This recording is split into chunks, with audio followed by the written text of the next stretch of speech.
लालची long straw bridge. एक गांव में केशव कहकर एक सरपंच रहा करता था।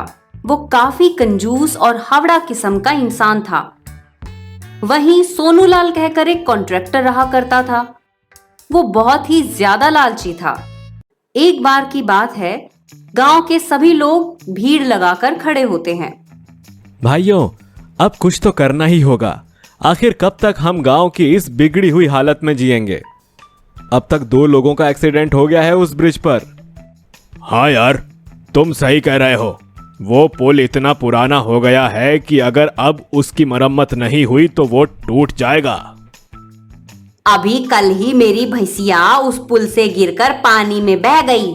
कितनी दफा सरपंच को कहा कि मरम्मत करवा दो, लेकिन सरपंच है हड़पी, उसे तो कुछ सुनाई ही नहीं देता। बस उसे पैसा दिखाई देता है। चलो हम सब उसके पास चलते हैं, शायद झुंड में जाएं तो वो बात सुन ले। फिर गांव के सभी लोग मिलकर सरपंच की हवेली पर जाते हैं। केशव सरपंच, बाहर निकलो। हाँ हाँ, बाहर निकलो।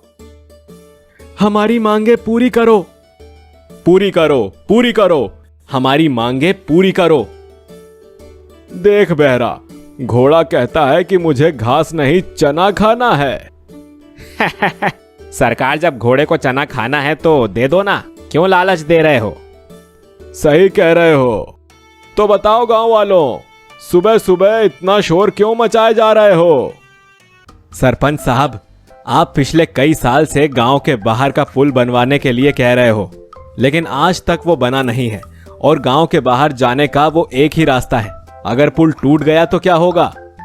सरपंच जी, अब कोई बहाना नहीं चलेगा। आपको नया पुल बनवाना ही होगा, वरना ठीक नहीं होगा। सरकार, गांव वालों का मिजाज आज कुछ ठीक नहीं लग रहा है। पुल बनवा ही दो, वही ठीक रहेगा। ठीक है गांव वालों, पुल जल्दी ही तैयार हो जाएगा। फिर गांव वाले खुशी खुशी वहां से चले जाते हैं। पुल में तो बहुत ही खर्चा लगता है और सरकार से जो पुल निर्माण के लिए मैंने पैसे लिए थे वो तो मैं हजम कर गया। अब कुछ तो करना ही होगा। फिर केशव सोनूलाल को अपनी हवेली पर बुलाता है।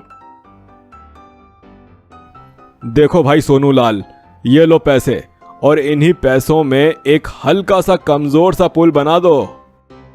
लेकिन वो तो जल्दी ही टूट जाएगा। हाँ तो फिर सरकार देखेगी। मैं तो कह दूंगा कि हमने अच्छे माल का इस्तेमाल किया है। पुल के पास की मिट्टी अच्छी नहीं थी, इसलिए वो टूट गया। ठीक है। फिर सोनूलाल पैसे लेकर वहां से चला जाता है।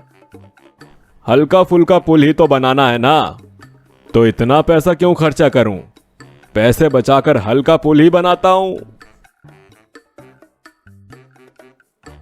फिर सोनूलाल एक दुकान पर जाकर ढेर सारी स्ट्रॉ खरीद लेता है। वाह रे सोनूलाल, मान गए तेरे दिमाग को। फिर सोनूलाल पुराने ब्रिज की जगह पर उन स्ट्रॉज से एक लॉन्ग ब्रिज तैयार करता है और अगले दिन केशव गांव वालों को नया ब्रिज बनने की खबर देता है। सभी बहुत खुश होते हैं। थैंक यू सोनूलाल, कम पैसों में मेरा काम करके देने के लिए। तभी केशव को एक कॉल आती है। वो ट्रक उसी पुल के रास्ते लेकर गांव में आ जाओ। मालिक, पुल टूट गया तो करोड़ों का नुकसान हो जाएगा। चिंता ना करो, वो बन गया है, तुम बस आ जाओ। फिर बहरा केशव के कहे मुताबिक जैसे ही पुल क्रॉस करने जाता है, वो पुल टूट जाता है और बहरा ट्रक सहित नदी में गिर जाता है और ट्रक में भरा हुआ करोड़ों का माल बह जाता है, जिससे केशव को भारी नुकसान होता है, जिसे देखकर गांव वाले खूब हंसते हैं। वहीं केशव को अपने ही किए पर खूब पछतावा होता है। तो दोस्तों, उम्मीद करती हूँ ये कहानी आपको अच्छी लगी होगी। ऐसी और मजेदार कहानियाँ देखने के लिए जल्दी से चैनल को सब्सक्राइब करके बेल आइकन प्रेस करें। मिलते हैं आप सभी से अगली वीडियो में। तब तक के लिए बाय बाय।